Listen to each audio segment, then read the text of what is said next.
가장 효과적인 치료법 중 하나가 어쩌면 우리 바로 곁에 있었는데 우리가 미처 몰랐던 건 아닐까요? 오늘 이 시간에는 정신치료 분야의 숨은 영웅, 바로 집단 정신치료의 아주 흥미로운 이야기를 들려드릴까 합니다. 자, 그럼 이 숨은 영웅의 여정을 한번 따라가 볼까요? 먼저 이 아이디어가 어떻게 태어났는지, 그리고 이 분야를 개척한 선구자들 사이엔 어떤 경쟁이 있었는지 살펴볼 거고요. 그리고 이 집단이라는 게 가진 힘의 비밀은 뭔지 알아볼 겁니다. 하지만 영웅의 길은 순탄치만은 않죠. 왜 이렇게 효과적인 치료법이 외면받고 있는지, 특히 우리나라 상황은 어떤지 짚어본 뒤에 앞으로 정신치료는 어떻게 될지 전망해보면서 마무리하겠습니다. 첫 번째 이야기입니다. 이 집단치료라는 아이디어는요, 사실 아주 뜻밖의 곳에서 시작됐습니다. 이 모든 이야기의 시작과 끝을 관통하는 질문이 바로 이겁니다. 과연 여러 사람이 모여서 단 한 사람을 치유할 수 있을까요? 자, 그럼 집단 정신치료가 대체 뭘까요? 어렵게 생각할 거 없고요. 그냥 한 6명에서 10명 정도 되는 사람들이 모이는 거예요. 물론 전문가의 도움을 받아서요. 거기서 서로 대화하면서 스스로를 돕고 또 다른 사람도 돕는 거죠. 핵심은 혼자가 아니라 함께라는 겁니다. 자, 이제 두 번째 이야기로 넘어가 볼게요. 이 새로운 의학 분야를 만들어낸 사람들, 그 개척자들의 이야기입니다. 이게 그냥 단순한 학문의 발전사가 아니에요. 정말 똑똑한 사람들이 서로 치열하게 논쟁하고 경쟁했던, 뭐랄까, 한편의 드라마 같았거든요. 이 역사를 쫙 살펴보면 진짜 재밌는 게 뭔지 아세요? 이 아이디어가 정신과가 아니라 내과에서 시작됐다는 거예요. 정말 의외죠? 1905년에 조셉 프렛이라는 내과 의사가 결핵 환자들을 모아서 교육도 하고 좀 힘내라고 모임을 가졌던 게 바로 그 시작이었어요. 그러다가 1932년에 연극기법을 쓰던 모레노라는 사람이 집단 정신치료라는 말을 처음 만들었고요. 1940년대가 되어서야 집단치료의 아버지라고 불리는 슬라브슨이 지금 우리가 아는 것과 비슷한 모델을 만들었죠. 그리고 결정적인 계기가 찾아옵니다. 바로 2차 세계대전이에요. 전쟁 때문에 마음을 다친 사람들이 너무 많아지니까 이들을 어떻게든 치료해야 했잖아요. 그래서 미국이랑 영국에서 이 집단치료법이 정말 폭발적으로 성장하게 된 겁니다. 이 분야의 중심에는요, 정말 두 명의 거인이 있었습니다. 바로 모레노와 슬라브슨. 이 두 사람은 서로 생각이 너무 달랐어요. 그래서 평생을 라이벌로 치열하게 경쟁했죠. 당시 이론은 크게 두 개의 흐름이 있었어요. 먼저 미국 쪽의 슬라브스는 집단 안에 있는 개인에 초점을 맞췄어요. 그러니까 집단은 뭐랄까 개인을 치료하기 위한 하나의 무대 같은 거라고 본 거죠. 반면에 영국 쪽의 비오는 생각이 완전히 달랐습니다. 집단 그 자체가 환자라고 봤어요. 집단도 마치 하나의 사람처럼 고유한 성격이 있고 역동성이 있다고 생각한 거죠. 개개인의 문제랑은 또 다른 차원이라는 거예요. 1931년에 코디 마슈라는 정신과 의사가 남긴 이 말 한마디가 집단 치료의 모든 걸 설명해 주는 것 같아요. 사람은 군중에 의해 상처받지만 군중에 의해 치유될 수 있다.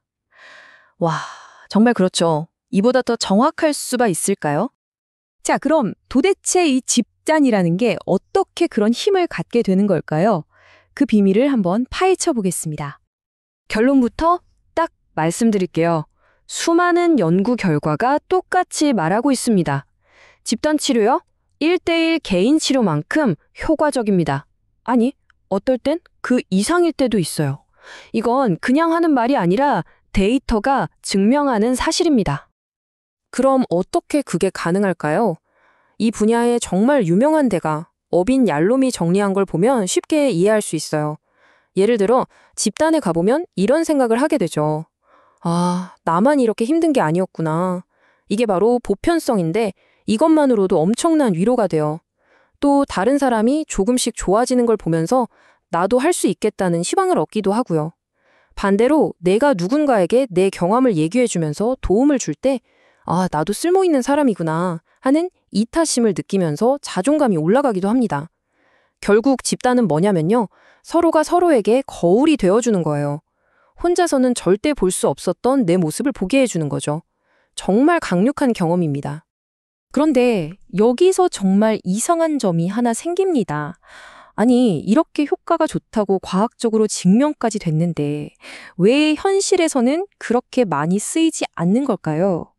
이게 바로 핵심적인 역설입니다. 여기에는 아주 현실적인 이유가 몇 가지 있습니다.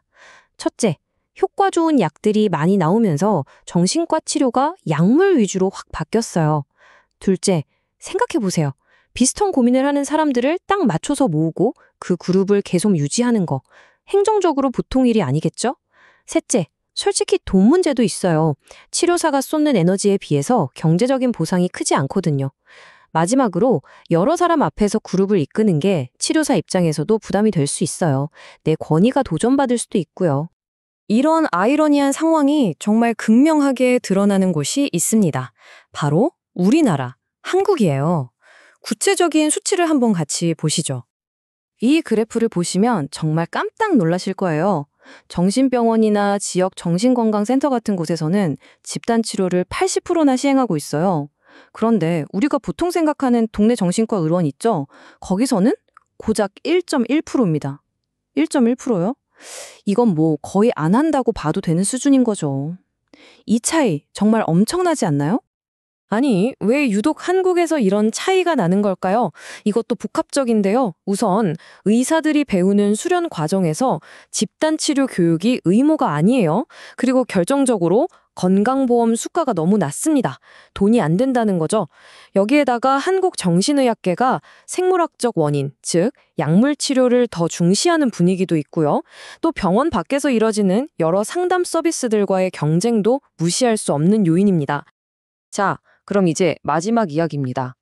앞으로는 어떻게 될까요? 왜 이 숨은 영웅이 다시 우리에게 필요한지 그 이야기를 해보겠습니다. 요즘 병원비 정말 비싸잖아요. 계속 오르기만 하고요. 이런 시대에 비용 효율성이라는 건 정말 중요한 가치가 됐습니다. 바로 이 지점에서 집단 치료가 다시 빛을 발할 수 있는 거예요. 한 명의 치료사가 동시에 여러 명을 도울 수 있으니까요. 이건 정말 효율적인 대안이 될 수 있습니다. 이 분야의 또 다른 선구자, 파울크스라는 사람이 집단을 이렇게 표현했어요. 거울로 둘러싸인 방이라고요. 와, 정말 멋진 비유 아닌가요? 집단에 들어가면 사방에 있는 거울을 통해 나를 비춰보게 되는 거예요. 이전에는 전혀 몰랐던 내 진짜 모습을 발견하게 되는 거죠. 오늘 이야기, 이 질문으로 마무리하고 싶습니다. 우리는 더 나은 치유법을 찾아서 계속 헤매고 있잖아요? 그런데 어쩌면 바로 우리 곁에 있는 다른 사람들을 통해 나 자신을 발견하는 것, 이 가장 단순하면서도 가장 강력한 힘을 우리가 혹시 잊고 있었던 건 아닐까요?